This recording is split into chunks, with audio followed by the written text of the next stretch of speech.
Now, the Greeks and Romans were the pioneers of today's modern democracy.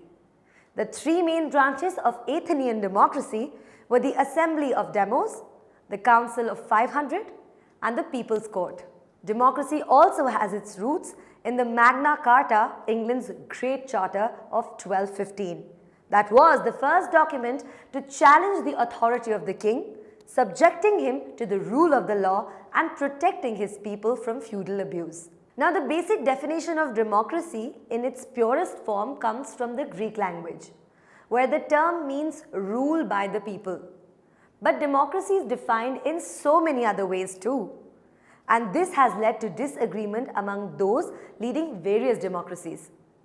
Now, democracy is often said to be the most challenging form of government when we compare it to the dictatorship, monarchies, and aristocracies, in which the people have little or no say in who is elected and how the government is run.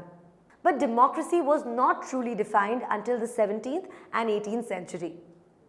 Now, after learning the previous chapter, you definitely would have gotten a gist of what democracy is like.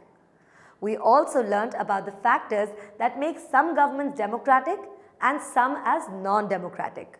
We came to know about the struggles that countries like Poland, Chile, and Ghana had to go through in order to attain democracy as a form of government. But there was also one disappointing thing we learned, that while some nations retained democracy successfully, the others went back to non-democratic forms of government.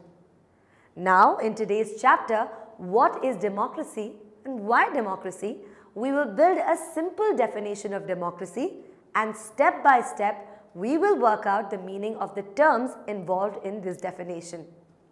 And as we will keep moving on forward in this chapter, we will definitely get some broader idea of democracy. Okay? Great. So moving on, let's look at a simple definition of democracy, which goes something like this. Democracy is defined as a form of government in which rulers are elected by the people. Now, after reading this definition, the one thing that is very clear is that democracy is people's rule. But keep one thing in mind, every government that holds an election is not democracy.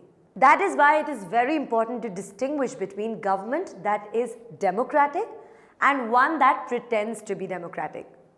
So what are we going to do is pick up some topics that will help us determine the features of a democratic government. Let's start this by discussing the major decisions taken by the elected leaders.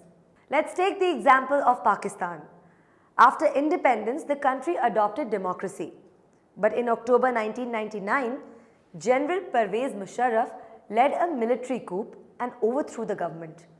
He later went on to declare himself as the chief executive of the country, which later changed to the President of Pakistan. Now, do note that none of this happened at the will of the people. It was Musharraf himself that made these decisions on his whim.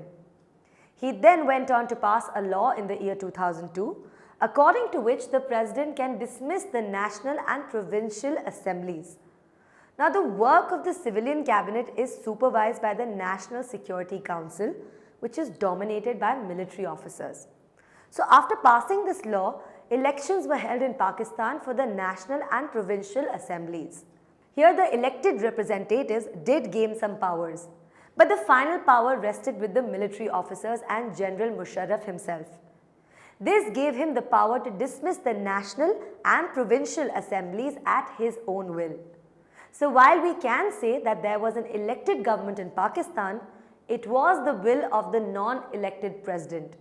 And so this cannot be called a people's rule. And that is why Pakistan cannot be called a democratic nation.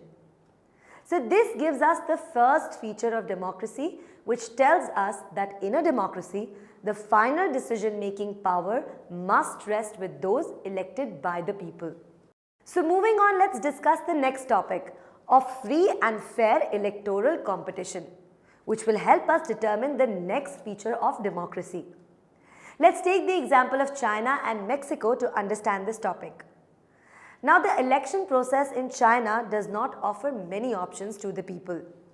There is only one party rule in China, which is called the National People's Congress. It is the party that has the power to appoint the president of the country. Now, the Parliament of China has nearly 3,000 members who are elected from all over the country. But before contesting elections, a candidate needs the approval of the Chinese Communist Party. And only those who were the members of this party or the 8 smaller parties allied to it were allowed to contest elections which were to be held in the year 2002 till 2003. And in this way, the government in China is always formed by the Communist Party. Tutormate. For more amazing video lectures, download the free app on Apple App Store or Google Play Store